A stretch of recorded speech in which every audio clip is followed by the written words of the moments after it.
warahmatullahi wabarakatuh. Good morning and welcome to the breaking news. I'm Flora Faizah and I'm here to bring you the latest update in the traffic jams due to queues of trucks wanting to travel at the Diponegoro Lane 2 gas station. Long queues of vehicles are still forming at a number of gas stations in Palu City. Not a few drivers are willing to queue and even spend the night in the car. This incident, which occurred for weeks or even months, disturbed other motorists who went to pass, causing traffic jam in lane 2.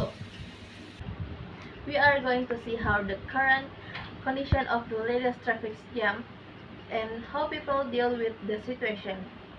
Shortly, we will be going to leave our reporter in area. I'm connecting to Jein, who is now in the location. Okay, thank you. I'm currently on the spot. I can see behind me a long way of car.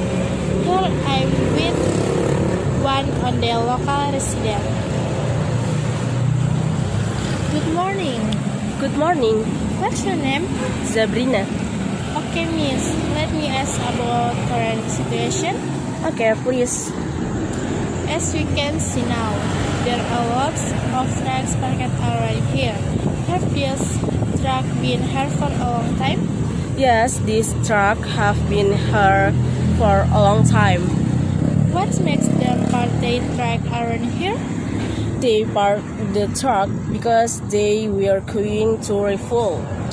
Doesn't this describe the activities of driver and the surrounding community? Of course, it's very disturbing because of this traffic activities experience congestion and people are disturbed by air pollution due to the large number of trucks here. Okay, thank you. Yeah, you're welcome. Okay, I'll go back to studio. Thank you, Jane. That is all for now. We will continue to bring you updates on the situation as it develops.